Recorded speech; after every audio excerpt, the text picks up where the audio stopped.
Nepalese leaving for foreign employment has continued to rise at an alarming rate. Although the number of active workforce based on the recent census has increased, the exodus and the lack of opportunities back home might not augur well for the country in the long run. Good evening, I'm Sarah Chitrakar and these are the headlines of the hour. Massive irregularities in the sports sector. Of the 182 registered associations, only 6 formulate executive committees. Sports Council warns of scrapping if elections are not held in 3 months. Government indifferent towards proceeding with citizenship bill. Those denied citizenship for years seeking support from the judiciary. Prepared to file applications in group.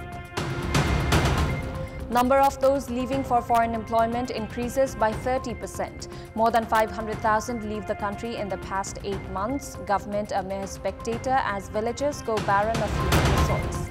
And Team Nepal play Vietnam in the qualifier of the Women's Olympic Football Tournament. Host Nepal aim to display a good performance against a World Cup side.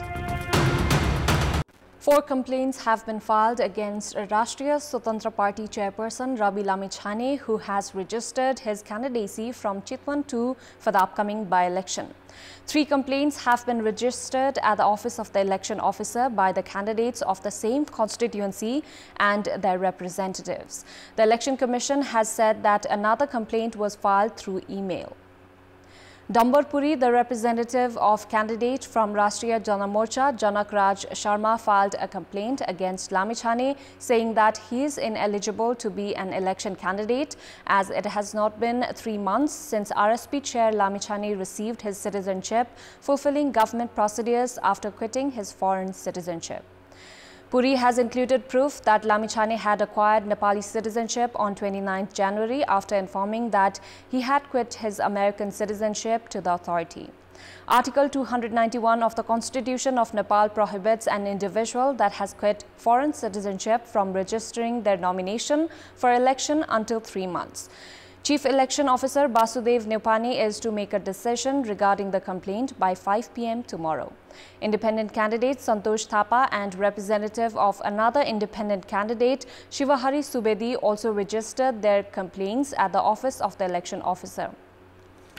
Meanwhile, Yuvraj Paudel filed a complaint against Lamichhane through email. 24 candidacies have been filed with 12 from parties and 12 independent candidates in Chitwan 2. Children of those who have acquired their citizenship by birth have been deprived of their own citizenship for a long time amid the parliament's dilly-dallying in formulating relevant laws. A few have acquired citizenships by knocking on court's doors, but now a group of Nepali youths is preparing to jointly file application at the court for their citizenship certificates. Father of Jitendra Kushwaha, who hails from Mithila of Thanusha, had received citizenship certificate by birth. Kushwaha acquired his citizenship following a court verdict as government administration had denied him the document amid absence of clear laws. A number of youths like himself who have been deprived of the certificate had protested at capital's Maitighar demanding the endorsement of the citizenship bill.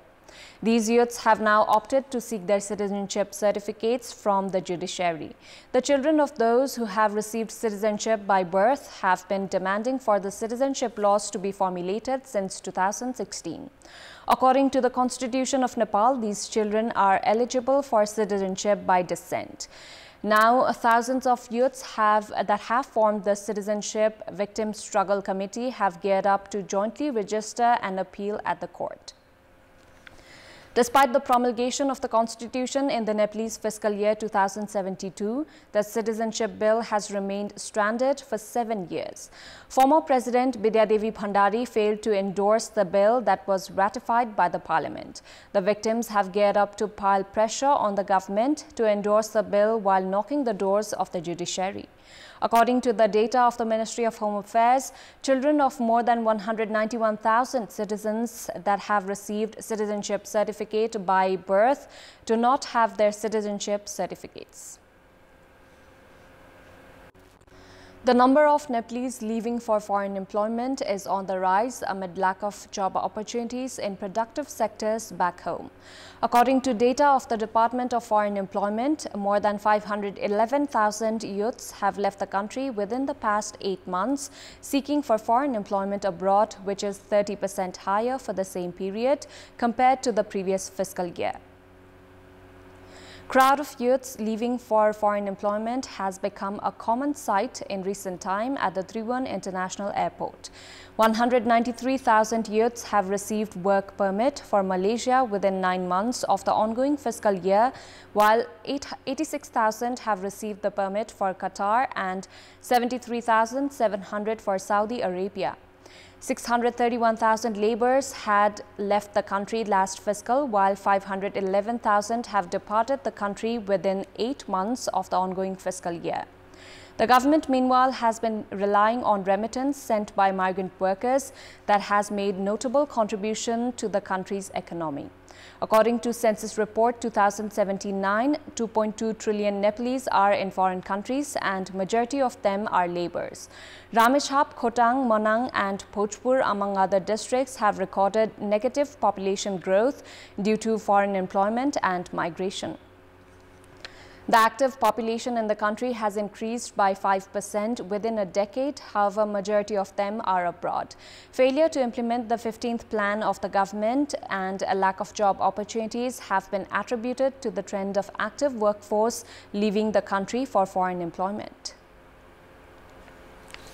In our Public Voice segment, today we have asked in several provinces regarding the role of school management committee in improving quality of education.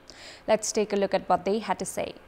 Public Voice. विद्यालय व्यवस्थापन समितिलाई राजनीतिको दलदलमा पर्नु हुँदैन। शिक्षालाई चाहिँ राजनीतिको रूपमा लिनु हुँदैन। विद्यालयको भौतिक तथा शैक्षिक गुणस्तर वृद्धि गर्नका लागि चाहिँ विद्यालय व्यवस्थापन समितिले विभिन्न किसिमका चाहिँ समन्वय सहकार्य गरेर चाहिँ अगाडि बढ्न पर्ने देखिन्छ। कमजोर विद्यार्थीलाई थप कक्षा सञ्चालन गर्ने, पठन पाठन प्रक्रिया कस्तो छ भनेर चासो दिनुपर्छ। विद्यार्थीहरुमा डिसिप्लिन छ कि छैन त्यो पनि हेर्नु पर्यो। विद्यालयमा आर्थिक नैतिक भौतिकहरु के कस्तो छन् त्यो पनि हेर्दिनु पर्यो। विद्यालयमा अनुगमन गर्नुपर्छ।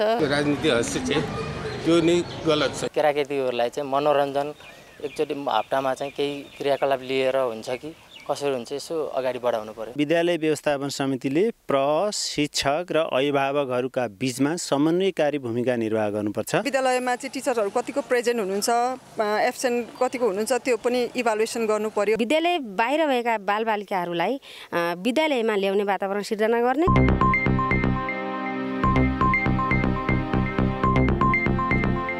Time now for our segment, Public Pulse, where you text us with your opinion. Public Pulse. Before that, let's take a look at the result of yesterday's poll. Yesterday, we had asked why has the government's decision to cut down on unnecessary expenses not been implemented. 20% voted for A, indifference to financial crisis, 50% for B, government itself spending too much, and 30% for C, non-cooperation from bureaucracy. And here's today's question. What should be done to curb the spread of coronavirus? The options are A, everyone should follow guidelines, B, ease in access to vaccines, and C, sound health services. Voting is on. Type any WS, select your option A, B or C and send it to 34001 to share your opinion with us. Sports News. As per the National Sports Development Act, each sports association must hold its election every 4 years. However, despite the lapse of 2 years since the implementation of the Act, most sports associations have not even held their General Assembly for selection of leadership. A total of 182 sports associations are registered at the National Sports Council. Of them, only 6 have formed their executive committee. The National Sports Council has said that its several directives for holding election have remained ignored and therefore has corresponded with the associations for holding the elections by the mid of July. The Sports Council is planning to scrap the associations failing to hold election within the deadline. In the first round match under the qualifiers for the Women's Olympic Football Tournament Paris 2024, Team Nepal are to play Vietnam tomorrow. Nepal national women's team head coach Ananta Thapa has said that Vietnam are strong and Nepal would give a tough challenge to the visitors. Addressing the pre-match press conference, Coach Thapa said that host Nepal are not a weak side. As Afghanistan and Palestine are not contesting, Group C has only 2 teams. Captain Anjila Tumbapo Subba has said that the objective of the team is to secure a win. Vietnam are to play in the FIFA Women's World Cup slated between July and August in Australia and New Zealand. Despite being ranked way below them, Vietnam have said that they would not underestimate Nepal. Vietnam are ranked 33 in the rankings, while Nepal are placed 100th. Vietnam coach Mai Duc Chung identified Nepal forward Sabitra Bhandari as the major threat. Meanwhile, Vietnam captain Hyung Nu, who plays professional football in Portugal, has said that her team is aware about Nepal's strengths and weakness. Since starting to play international football in 1986, Team Nepal are set to take on the strongest opponents they have played so far. Tomorrow's match between Nepal and Vietnam is slated for 6 p.m. kickoff Nepal time at the Dashat Stadium. 2 matches are to be played between Nepal and Vietnam. Winners progress to the second round of the tournament. Jalakhel Youth Club have climbed atop the Martyrs Memorial A Division League standings with a 2-1 win over Satobato Youth Club. Fode Fofana put Jalakhel ahead in the 43rd minute of the match as he converted a spot kick. Jalakhel then doubled their lead 5 minutes into the second half as Nkote Mosabi scored a wonderful goal from the edge of the area. Deepak Singh Thakuri pulled one back for Satobato in the 75th minute, but it was not adequate for the team.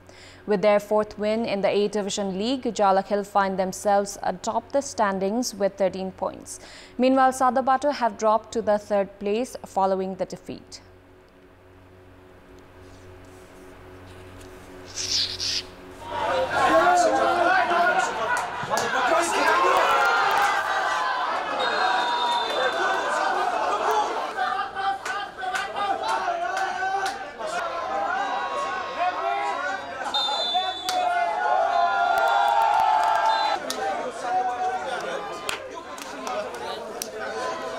Church Boys have been held at a 2-2 draw by New Road team NRT at the Martyrs Memorial A Division League.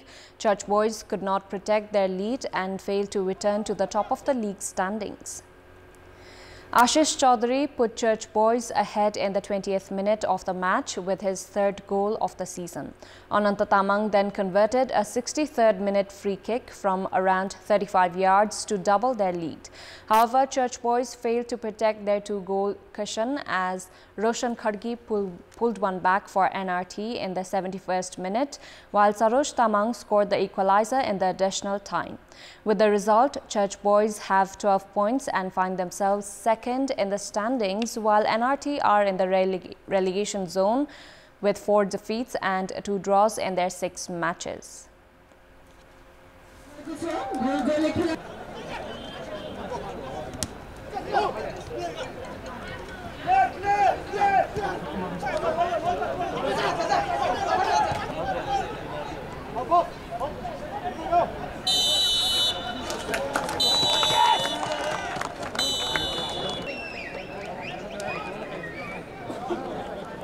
Time now for weather update.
That's all for the moment. Up next is news in Nepali. Good night.